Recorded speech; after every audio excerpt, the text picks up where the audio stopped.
تو پچھلی دفعہ میں نے کہا تھا کہ ایک سیکرٹ ہے جسے میں ابھی آپ کو نہیں بتاؤں گا، اور وہ سیکرٹ اتنا بڑا سیکرٹ تھا کہ میں نے اپنے ٹیم ممبرز میں سے بھی کسی کو نہیں بتایا تھا کہ کہیں میری بات لیک نہ ہو جائے، کیونکہ ہمارے ٹیم ممبرز میں بھی تمام سیاسی پارٹیوں سے تعلق رکھنے والے لوگ موجود ہیں۔ تو میں نے کہا میں یہ ٹروتھ ریویل نہیں کروں گا ان کے سامنے، اور جب میں کام ڈال لوں گا، ٹھیک ہے، اس کے بعد بتاؤں گا کہ ہاں جی اب سناؤ۔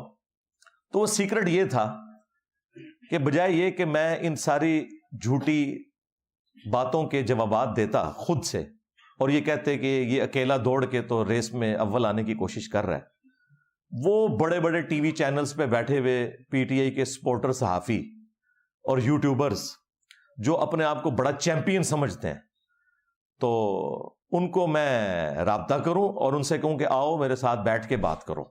اور آپ نے دیکھ لیا کہ سب کے ساتھ کیا ہوا ہے، سب کے سب بیک فٹ پہ چلے گئے، سب کے سب مان رہے ہیں کہ یہ جھوٹ بولا گیا اللہ کے فضل سے۔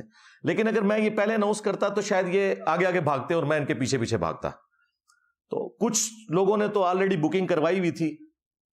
اس ایک ہفتے میں نے 10 انٹرویو ریکارڈ کروائے ہیں۔ میرا یہ پورا ہفتہ مصروفیت میں گزرا۔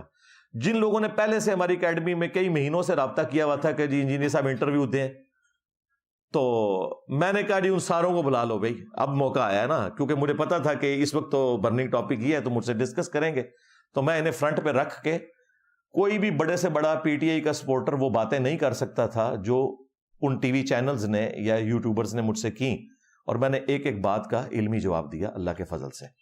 اور اس میں سب سے پہلے تو انہیں مبارکباد پیش کرتا ہوں کہ ان لوگوں نے میری بات سنی ہے، یہ بہت اچھی بات ہے، رسپیکٹ دی ہے، بھاگنے کی کوشش نہیں کی، اور ساتھ ساتھ یہ بھی ایڈمٹ کیا کہ یہ ساری کی ساری مس ہینڈلنگ ہے۔ اس میں جو top of list 5 T V channels ہیں، ان میں نیو ٹی وی کے اوپر نصر اللہ ملک صاحب انہوں نے انٹرویو لیا، وہ آپ دیکھ لیں، میں نے اسرائیل کے حوالے سے، خان صاحب کے حوالے سے، 9 مئی کے حوالے سے وہی سٹانس لیا جو میرا ہمیشہ سے ہے۔ تو دوسرا انٹرویو میں نے دیا 24 نیوز کو، اس میں بھی میں نے وہی باتیں کی، اور وہ اتنی سخت باتیں تھی کہ وہ انہوں نے اس وقت تو لائیو چلا دی، بعد میں انہوں نے وہ چینل سے وہ ویڈیو ڈیلیٹ کر دی۔ اچھا، تیسرا میں نے انٹرویو دیا کیپٹل ٹی وی والوں کو، انہوں نے کلپس کی فارم میں اسے چڑھانا شروع کیا۔ چوتھا لاہور رنگ کے نام سے ایک نیا ٹی وی چینل شروع ہوا ہے، اور اس پہ وہی والا اینکر ہے علی حمزہ، جس کی ویڈیوز کو کاٹ کے انہوں نے یوز کیا جو پرانی ویڈیوز تھی۔ اندازہ کریں، ایک ویڈیو ہے جولائی 2022 کی، 1.5 سال پہلے کی، ایک ہے مارچ 2023، ایک ہے اپریل 2023، اور ایک ہے مئی 2023، اور ایک جو سب سے آخری والی ہے وہ بھی اگست 2023 کی ہے۔ اس کی نشانی یہ ہے کہ میں نے وہ اگست کے مہینے کی وجہ سے پاکستان کا جھنڈا بھی لگایا ہوا ہے، کیونکہ میں تو پچھلے 10 سال سے مارچ اور اگست کے مہینے میں پاکستان کا جھنڈا لگاتا ہوں۔ اس کو بھی بعض لوگوں نے مس یوز کیا، ان لوگوں نے کہ جنہوں نے پاکستان کے جھنڈے بلڈنگ سے اتار کے اپنی پارٹی کے جھنڈے لگائے، تو وہ ہم سے تو نہیں ایکسپیکٹ کریں کہ ہم یہ کام کریں گے۔ تو انہوں نے کہا یہ جھنڈا کسی کو دکھانے کے لیے لگایا۔ بھائی یہ ملک کسی فوجی نے نہیں بنایا، یہ ایک پولیٹیشین نے ملک بنایا، ٹھیک ہے، اور ہمیں اس بات کے اوپر فخر ہے کہ یہ فوج نے لڑ کے ملک نہیں حاصل کیا، ایک پولیٹیشین نے حاصل کیا۔ تو وہ جھنڈا تو ہم لگاتے ہیں الحمدللہ، ہمیشہ سے لگاتے ہیں۔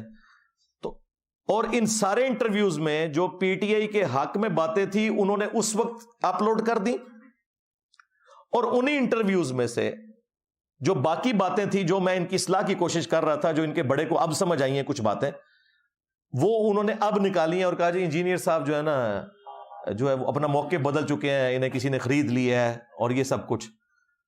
تو کوئی بھی نیا بیان نہیں تھا، تو اللہ کا شکر ہے کہ وہ سارے ٹی وی چینلز نے مانا۔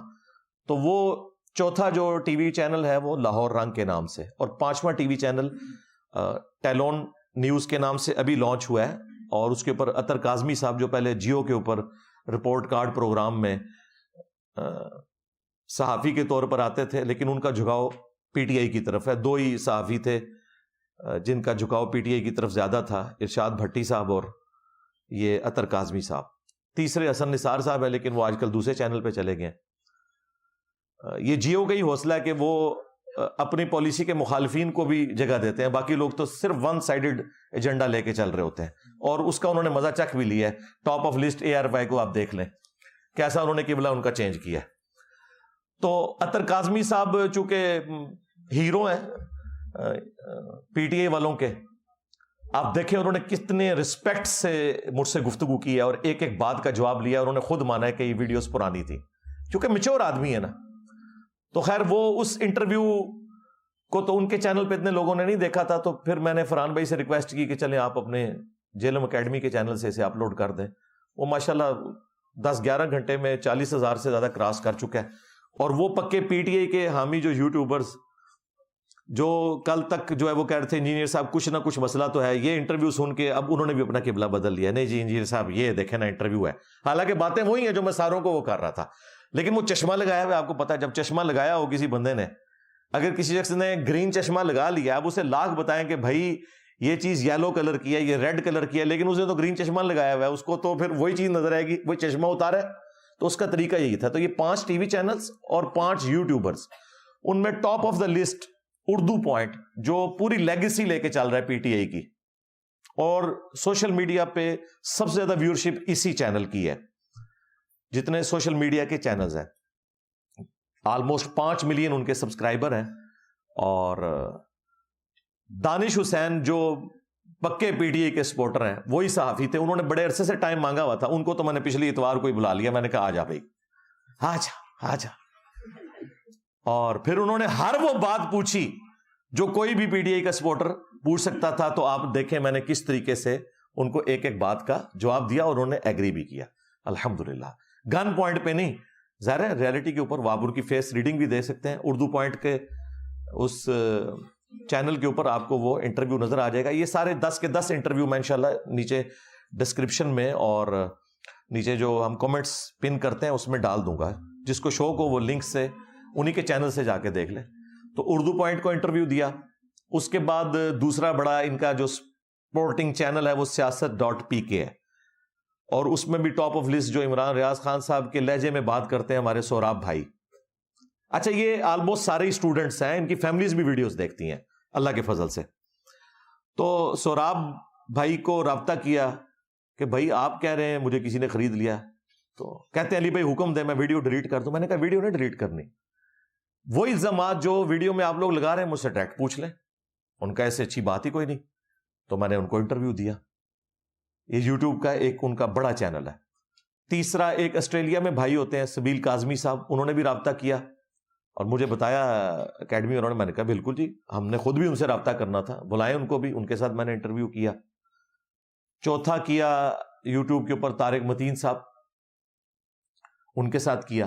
پانچواں جو ہے بڑے ہمارے ڈیسنٹ بھائی ایک رائے ثاقب کھرل صاحب, جنہوں نے وہ عمران ریاض خان کے ساتھ جو میری فون پہ بات ہوئی تھی اس کے اوپر ایک ویلاگ بنا دیا کہ جی وہ یہ بات نہیں ہوئی تو وہ بات نہیں ہوئی. تو میں نے کہا بھائی مجھ سے بھی پوچھو کہ کسی سیاسی لیڈر یا صحافی سے اختلاف کا مطلب یہ نہیں کہ آپ اسے 0 سے ملٹیپلائی کر دیں, یا ایون کسی مذہبی لیڈر کو بھی اچھی باتوں کی تعریف کریں. میں دیکھیں تقی عثمانی صاحب کی ہمیشہ تعریف کرتا ہوں اسلامک بینکنگ والے مسئلے میں, حالانکہ مجھے ان سے بنیادی اختلافات ہیں. لیکن یہاں پہ ہمارے ملک کے اندر جب کسی سیاسی لیڈر سے اختلاف ہوتا ہے تو 0 سے ملٹیپلائی کر دیتے ہیں دوسرے کو, سارے ہی کرتے ہیں آلموسٹ. ہاں یہ جو لوگ باہر کے ملکوں میں بیٹھے ہوئے ٹرینڈ چلا رہے ہیں نا, وہ ہمارے بھی امداد بھائی گئے ہوئے انگلینڈ, کہتے ہیں یار, حالانکہ وہ خود کافی عرصہ PTI میں رہے ہیں, پھر چھوڑ دی تھی PTI. مجھے کہنے لگے انجینئر صاحب میں وہاں مارکیٹ میں گیا, انہوں نے بڑی بڑی سکرینیں لگا کے فوج کے خلاف پروپیگنڈا کر رہے ہیں انگلینڈ کے اندر. ظاہر ہے وہ بیچارے باہر بیٹھے ہوئے ہیں نا, ان کو کیا پتا گراؤنڈ ریئلٹیز کا. وہاں بیٹھے ہوئے لوگ تو اپنے لیڈروں کو پیغمبر کا درجہ دیے ہوتے ہیں, انہیں پتہ ہی نہیں ہوتا کہ یہ ان کے کول و فیل کے اندر کتنا تضاد موجود ہے. اور وہاں وہ چلا کے جی فوج یہ فوج کے صرف سیاسی کردار سے اختلاف کریں, لیکن اس کے بعد یہ کہنا کہ یہ غدار ہو گئے ہیں, دوسرے لوگوں کے ساتھ مل بیٹھے ہیں, یہ ہو گیا وہ ہو گیا, یہ وہی الزام ہے جو آپ کے اوپر یہودی ایجنٹ ہونے کا الزام دوسرے لوگ لگاتے ہیں. تو یہ کام آپ تو نہ کریں. اب اس کا رزلٹ میں آپ کو بتاؤں کیا نکل رہا ہے. ہمارے کئی اپنے اسٹوڈنٹس ہیں, کئی میرے رشتہ دار ہیں, وہ پاکستان ہی نہیں واپس آ سک رہے. جو آ رہا ہے نا وہ ایئرپورٹ سے گرفتار ہو رہا ہے. انہوں نے ایک ایک کے ایڈریس نوٹ کیے ہیں, اور وہ جسٹیفائی بھی ہیں کسی حد تک. اختلاف کا مطلب یہ نہیں ہے کہ آپ اپنی فوج کے خلاف دوسری جگہ جا کے کمپین چلانا شروع کر دیں. سیاسی اختلاف کریں, وہ بالکل آپ کا رائٹ ہے, لیکن کہنا غدار ہے, تصویریں لگا کے جوتیاں مارنا, یہ والی حرکتیں کریں گے تو ظاہر ہے پھر وہ تو تیار بیٹھے ہوئے بھائی, ان کے ہاتھ میں بندوق ہے, سیدھی سی بات ہے. وہ خان صاحب کو باجوہ صاحب نے کہا تھا نا, آپ کا تو 4 سال کا تجربہ ہے, ہمارا حکومتیں فارغ کرنے کا 70 سال کا تجربہ ہے. تو اسی شے ہی کوئی نہیں ہو خان صاحب. اور دیکھیں باجوہ صاحب نے خان صاحب کی حکومت لپیٹ دی, جس نے لانچ کیا تھا نا اسی نے لپیٹ کے بھی گیا, وہ اس نے ثابت کیا کہ ہم آج بھی طاقتور ہیں. تو بھائی طاقتوروں کے ساتھ اس طریقے سے ڈیل نہیں کیا جاتا, ان کے ساتھ پولیٹیکلی ڈیل کیا جاتا ہے. سپیس دیں, 5 دفعہ اسمبلیاں اپنا وقت پورا کریں, چارٹر آف اکانومی اور چارٹر آف ڈیموکریسی لکھے جائیں. تو اب چیزیں لوگوں کو سمجھ آ رہی ہیں. میں اس وقت کہہ رہا تھا اگر یہ اس وقت پولیٹیکل لیڈر کے ساتھ بیٹھتے نا, یہ آج تک باہر بھی نکلے ہوئے ہوتے, 9 مئی بھی نہ ہوئی ہوتی. ابھی بھی اگر کوئی ریلیف ملا, اسٹیبلشمنٹ نے نہیں دینا, وہ دینا ہے نا تو پولیٹیکل لیڈرز نہیں دینا ہے. اگر جو بھی نیکسٹ پرائم منسٹر بنا نا, اس کے دور میں کوئی ریلیف ملے تو ملے, اس سے پہلے کوئی نہیں ملنا. اور وہ بھی سائفر کیس ایک خطرناک ہے, مجھے نہیں پتا اس کو کس طریقے سے کنکلوڈ کریں گے. یہ تو یہ وقت کے ساتھ سمجھ آتی ہے.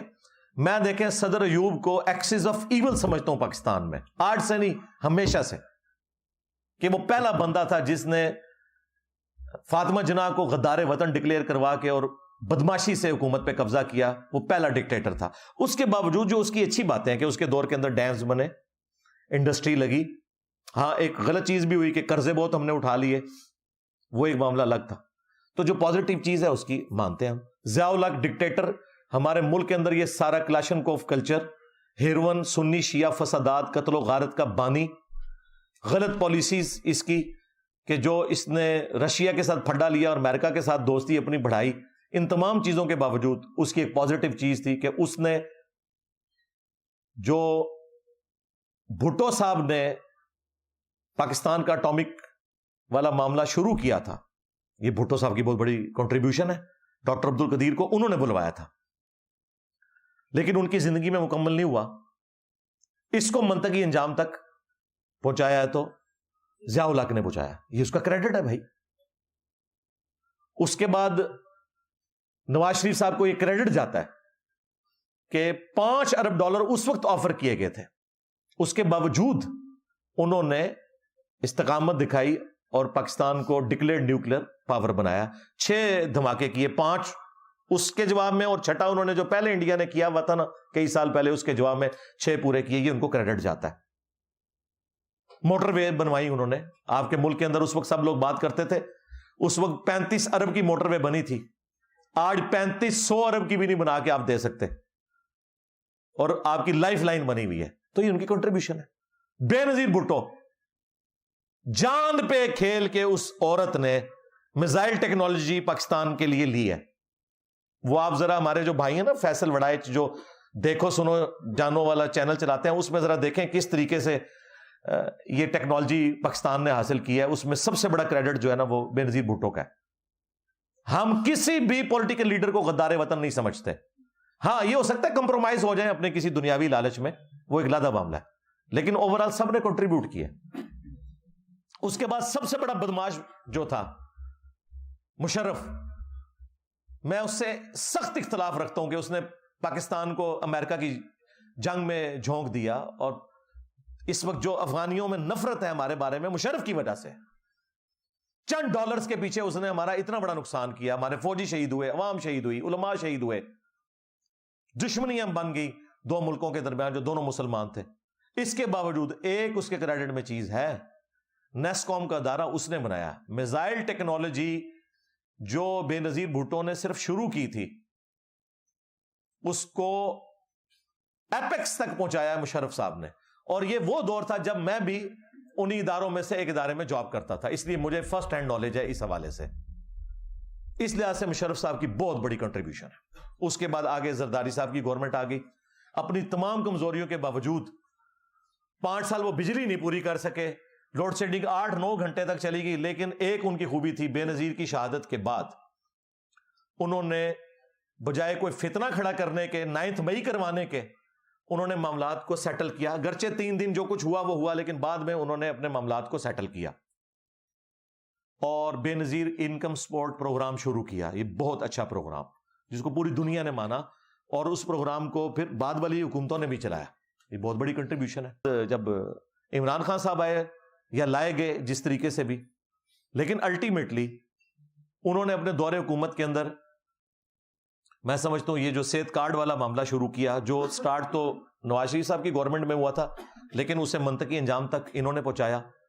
پھر یو این او میں یا باقی فورمز کے اوپر اسلامو فوبیا کے حوالے سے جو اویئرنیس دی خان صاحب نے, اس زمانے میں میری ویڈیوز آ رہی تھی, لوگ سمجھ رہے میں خان کو سپورٹ کر رہا ہوں. نہیں بھائی, وہاں جا کے کوئی پاکستانی نان مسلم بھی اگر اسلامو فوبیا کے حوالے سے بولے گا, اسلام کے حق میں بولے گا, میں اس کی بھی تعریف کروں گا.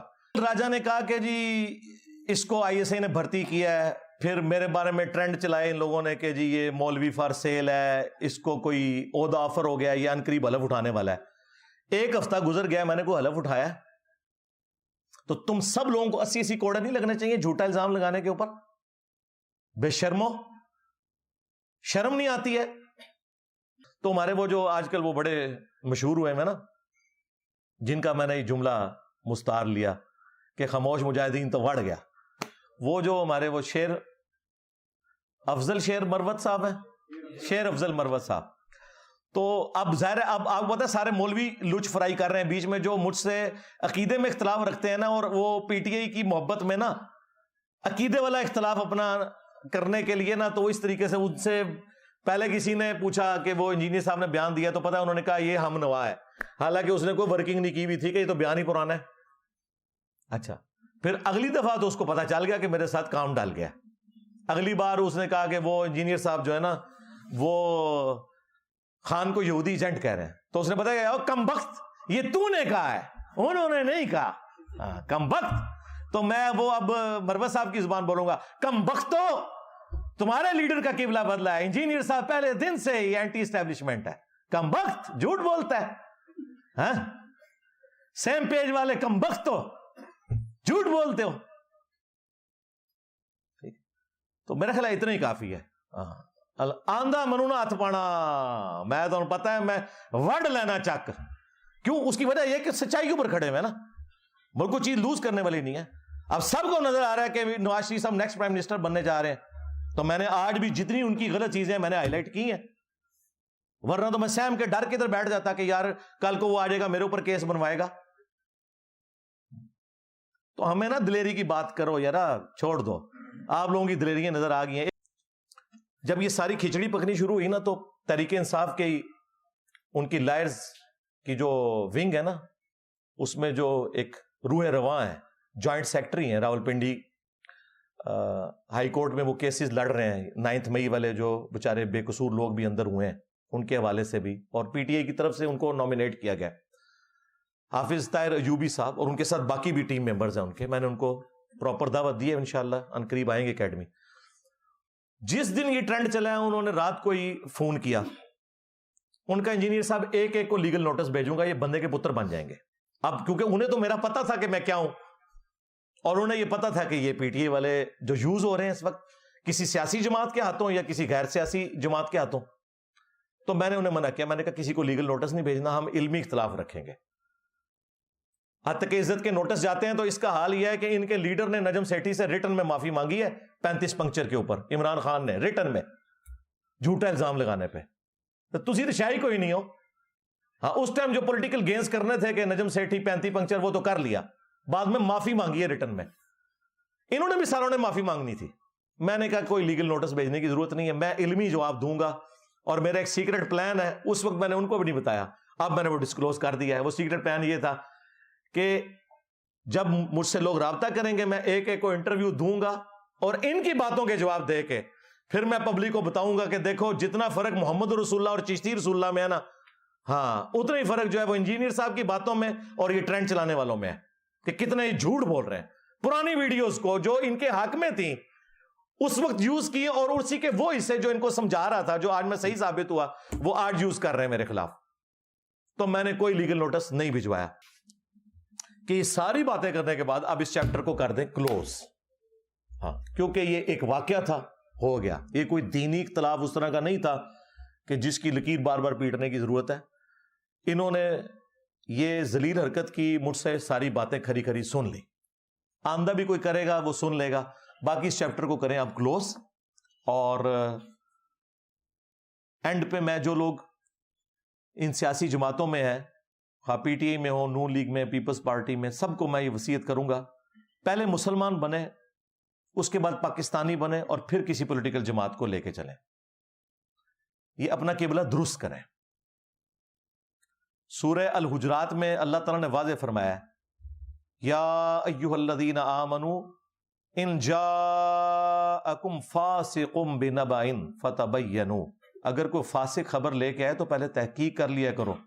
ایسا نہ ہو کہ تم اپنی جہالت کی وجہ سے کسی کو نقصان پہنچا بیٹھو اور بعد میں ندامت کا شکار ہو. انہوں نے کوشش تو کی مجھے نقصان پہنچانے کی، منجی اپنی ٹھکوا لی. یہ تو کسی پولیٹیکل جماعت کے بندے نے بھی، کسی صحافی نے بھی یہ کچھ نہیں کرنا تھا. ان کو آئینہ نہیں دکھانا تھا جو مجھ سے دیکھ لیا انہوں نے. ابھی تو میں بہت کچھ کر سکتا تھا، میرا خیال ہے اتنی خوراک کافی ہے. اللہ سے ڈریں. سورۃ المائدہ میں اللہ تعالیٰ فرمایا، وَلَا يَجْرِمَنَّكُمْ شَنَآنُ قَوْمٍ عَلَىٰ أَلَّا تَعْدِلُوا اعْدِلُوا هُوَ أَقْرَبُ لِلتَّقْوَىٰ. کسی قوم کی دشمنی تمہیں اس پہ نہ ابھارے کہ تم انصاف کا راستہ چھوڑ دو. انصاف کرو، یہی تقوی کے قریب ہے. ہمیشہ ہم نے انصاف سے کام لیا ہے.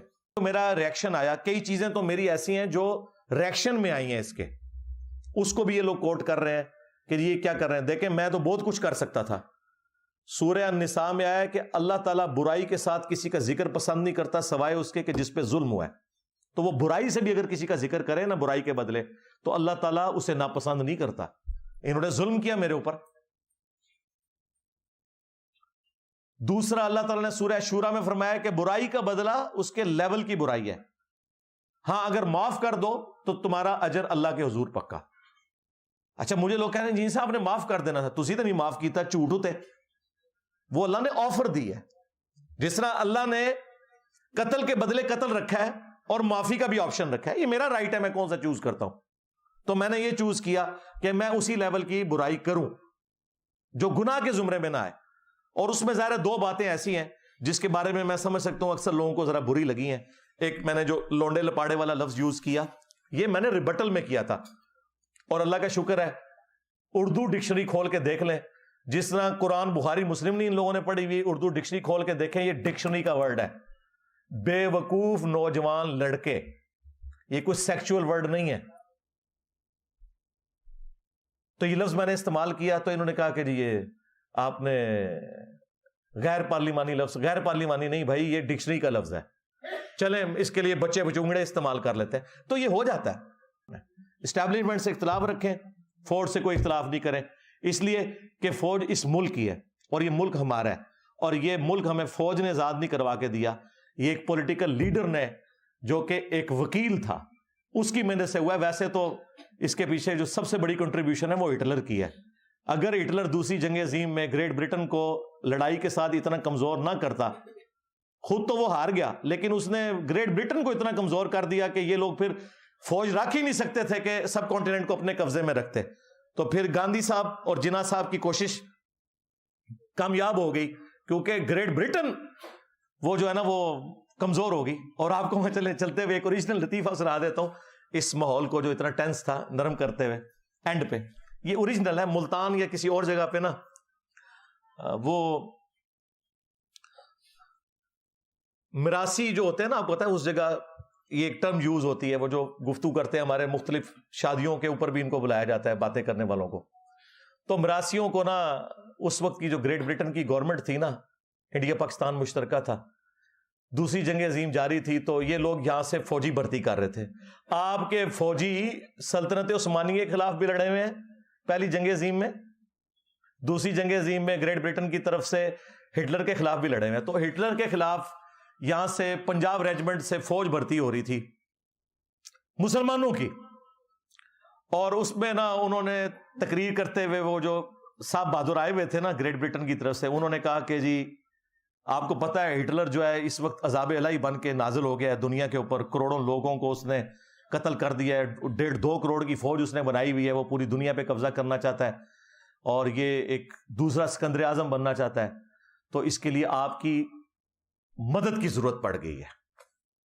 کن کو کہہ رہا تھا؟ مراسیوں کو. تو ظاہر ہے ان سے آگے جواب پھر یہی آ رہا تھا, وہ آپ کو پتا پانڈ ٹائپ لوگ. تو ایک بوڑھا مراسی کھڑا ہوا, اس نے کہا سر جی گل اگر اتنے تک پہنچ گئی ہے نا تو پھر ہٹلر نہ سلح ہی کر لو. ٹھیک ہے, ہاں پھر لڑنے کی کوئی لوڑ نہیں ہے کہ اگر مراسیاں دی لوڑ پی گئی ہے نا جنگ پیچھے تو بھائی جی ہٹلر نہ سلح ہی کر لو. ٹھیک ہے, بال ہٹلر تو مارا گیا لیکن ان کا اتنا کباڑا وہ کر گیا کہ یہ پھر اتنے ملکوں کو سنبھال ہی نہیں سکتے تھے, فوج کمزور ہوگی پھر یہاں پہ بھی. تو الحمدللہ یہ وہ چیز ہے جو اللہ تعالیٰ نے سورہ حج میں, سورہ بقرہ میں, کئی سورتوں میں کہا ہے کہ اللہ تعالیٰ اگر بعض کو بعض سے نہ ٹکرواتا تو کوئی خانقاہ, کوئی گرجا, کوئی کلیسا, کوئی مسجد سلامت نہ رہتے. یہ اللہ کی سنت ہے کہ بڑے طاقتوروں کو لڑاتا ہے اور اس میں سے پھر عام لوگوں کا بھلا ہو جاتا ہے. یہ دو بڑے مانسٹر لڑے, ٹھیک ہے, جرمنی اور گریٹ برٹن, اور فائدہ ہوا کہ ہمیں آزادی مل گئی. ٹھیک ہے, بڑا اچھا لگ رہا تھا, پورا بیان سنو. اور میں نے کہا کہ خان صاحب نے اسے منطقی انجام کے اوپر پہنچایا. اس وقت 9 مئی نہیں ہوئی بھی تھی کیونکہ یہ بیان ہے فروری کا. 9 مئی والا مسئلہ جو 99 پہ صاحب کاٹ گیا, وہ نہیں ہونا چاہیے تھا. تو میں نے کہا ایک پاپولر لیڈر اگر یہ بات کرتا نا کہ فوج کا سیاست میں کوئی کردار نہیں ہونا چاہیے تو پھر عوام نے ماننا تھا. اور یہ اب ڈائلیکٹیکل مٹیریلزم ہو رہا ہے کہ اس وقت ساری پارٹیاں سیاسی اینٹی اسٹیبلشمنٹ ہیں, فائدے ضرور اٹھا رہی ہیں تھوڑے بہت, لیکن اندر سے ساروں کو ہاتھ لگ چکے ہیں. اور دوسری طرف اسٹیبلشمنٹ ہے. اب ان دونوں کے ملاپ سے ایک تیسری چیز بیچ میں سے نکلے گی اور ہم آگے بڑھیں گے انشاءاللہ. ہم اللہ سے امید کرتے ہیں. اللہم ربنا آتنا فی الدنیا حسنہ وفی الآخرۃ حسنۃ وقنا عذاب النار. اللہم احسن عاقبتنا فی الامور کلھا واجرنا من خزی الدنیا وعذاب الآخرہ. ربنا آتنا من لدنک رحمہ وہیئ لنا من امرنا رشدا. صلوا علی محمد وآل محمد. اللہم صلی علی محمد وعلی آل محمد واصحاب محمد وازواج محمد وامت محمد اجمعین الی یوم الدین. آمین.